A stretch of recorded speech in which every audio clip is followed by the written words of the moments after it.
Voilà un prétexte à tout trouvé pour accueillir notre invité de ce soir, le docteur Brice Bikaba, coordonnateur par intérim de la riposte à l'épidémie. Bonsoir, docteur Bikaba. Bonsoir, Ruth. Voilà, on va donc commencer par cette actualité dont est fait cas depuis hier. Qui fait cas depuis hier d'étudiants venus du Niger qui ont déserté leur lieu de confinement. Dites-nous déjà ce qui s'est passé. Merci bien pour l'occasion que vous nous donnez aujourd'hui de parler des cas dont il est question. Il faut dire que depuis un certain temps, avec l'ouverture des frontières à des vols spéciaux pour permettre à des Burkinabés qui étaient à l'extérieur et qui étaient bloqués de pouvoir rentrer au pays, nous avons mis en place un protocole pour éviter, bien sûr, que la maladie ne puisse donc être relancée. Et c'est dans ce sens donc que nous avons accueilli effectivement un convoi de Burkinabés, bien sûr, qui étaient donc au Niger, qui ont été pris en charge. Bien sûr, c'est vrai qu'il y a eu des difficultés dans la gestion donc, de ce groupe, mais l'objectif étant ici, c'est de freiner la maladie, d'éviter donc qu'il y ait donc un effet rebond, parce que quand vous analysez la situation du pays par rapport donc, à l'épidémie donc du coronavirus au Burkina, on était arrivé à un stade où nos cas donc étaient relativement assez contrôlés. Et donc avec le retour donc de Burkinabé à l'extérieur, il y a le risque que cette épidémie donc ne soit relancée et ne mette donc à zéro tous les efforts et tous les sacrifices donc que nous avons consentis. Donc c'est dans ce sens donc nous disons il y a effectivement des difficultés sur le terrain par rapport à la gestion de ces cas, mais cela ne doit pas donc nous décourager tous. Nous devons nous y mettre main dans la main, aussi bien ceux qui viennent de l'étranger que nous-mêmes ici nous remettre aussi en cause parfois quand il y a des insuffisances pour améliorer donc la gestion pour les prochaines fois. Donc nous avons effectivement connu des difficultés, nous avons effectivement connu donc des succès et nous allons travailler bien sûr à améliorer au fur et à mesure la gestion de ces cas. Alors, est-ce de là que vient ce qualificatif de cas importé, parce que c'est assez nouveau? Oui, il faut dire que les cas, nous avons effectivement un certain nombre de cas au niveau du Burkina, puisqu'à un certain moment, le pays était fermé, les frontières étaient fermées. Et bien sûr, avec les réouvertures, nous contrôlons nos cas. Nos cas qui circulent, on était arrivé à un certain moment où nous avions moins d'une dizaine par jour. Mais avec le retour, effectivement, de Burkinabés qui étaient à l'extérieur, toute chose qui est normale, nous assistons au fait que souvent, il y a effectivement de nombreux cas parmi eux, et qui sont même beaucoup plus importants que les cas que nous avons maintenant ici.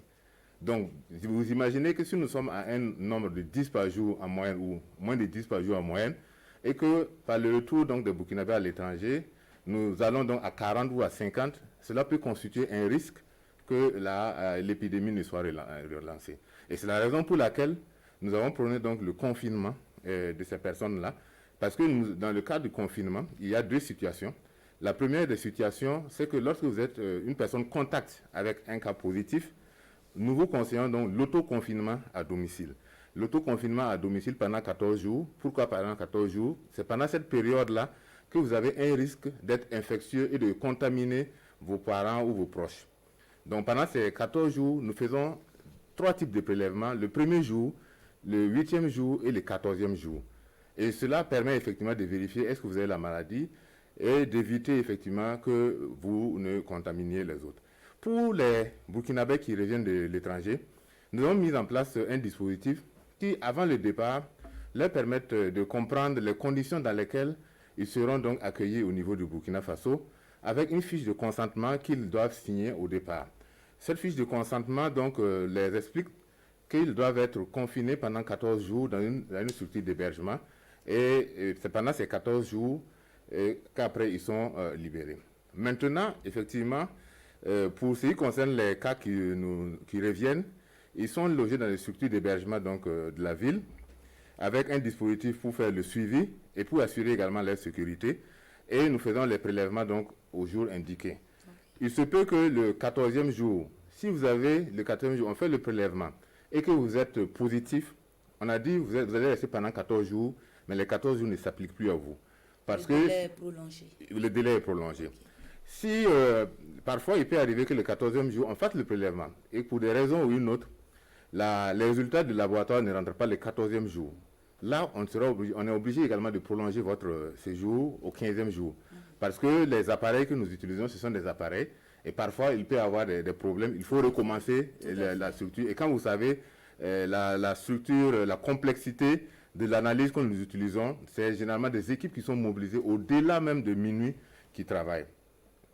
Alors, est-ce que aujourd'hui, vous avez réussi à retrouver tous les vins qui étaient recherchés? Non, l'objectif, c'est surtout que les personnes qui sont parties avant notre autorisation puissent également savoir qu'ils peuvent effectivement constituer un risque de transmission à leurs parents s'ils sont positifs. L'objectif, ce n'est pas de matraquer ces personnes, mais l'objectif pour nous, c'est de stopper, c'est de freiner la maladie. Donc l'appel lancé, c'est vraiment ce message-là. L'objectif, c'est de conduire à une prise de conscience. L'objectif, effectivement, c'est éviter effectivement qu'ils ne transmettent la maladie donc, à leurs parents, à l'entourage. Et nous demandons effectivement aux populations, à ceux qui reviennent de nous comprendre dans cette démarche-là.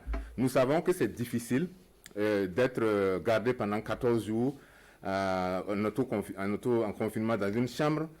Quand on sait qu'on doit revenir pour voir sa famille, et c'est difficile, nous le comprenons.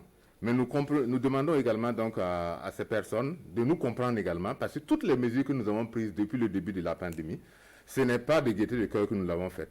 Et nous avons fait un certain nombre de sacrifices qui nous ont permis aujourd'hui de contrôler plus ou moins cette maladie. Il ne nous reste pas beaucoup. Ensemble, nous pensons que nous allons y arriver. Et nous savons qu'il y a des insuffisances qui sont notées au fur et à mesure. Nous prenons en compte, bien sûr, toutes les critiques qui sont faites et qui sont formulées donc, par ces personnes-là. Et nous pouvons les assurer que nous engageons également à travailler, à corriger au fur et à mesure donc, ces insuffisances. Je voulais profiter également du micro pour remercier toutes les personnes de ressources qui nous ont accompagnés effectivement dans la gestion de cette situation. En tout cas, ils se reconnaîtront, nous ont accompagnés pour effectivement, en tout cas, à ce que nous ayons une issue relativement donc assez bien gérée dans cette situation. D'accord. Alors, docteur, de plus en plus, on se rend compte que le nombre de cas est en baisse, la tendance est baissière. Alors, est-ce qu'il faut expliquer cet état de fait par le fait que les Burkinabés ont peut-être développé, entre guillemets, une immunité collective, ou alors les gens sont réticents à appeler le 35-35? Où est-ce qu'on peut situer la raison, en tout cas, de cette tendance? Nous, notre regard d'épidémiologiste, sans occulter effectivement les autres aspects, c'est que bien sûr la maladie a tendance à diminuer et que bien sûr toutes les mesures que nous avons mises en œuvre ont été relativement efficaces. Et il est vrai que nous travaillons, comme nous l'avons dit récemment, à augmenter donc le nombre de tests pour nous assurer qu'en dépistant plus dans la population, on est sûr que la maladie ne circule pas quelque part et qu'on passe à côté de certains phénomènes. Et nous l'avions dit que nous allons donc augmenter les capacités de tests. Nous allons effectivement reprendre aussi la surveillance donc, qui se fait donc, dans les sites sentinelles.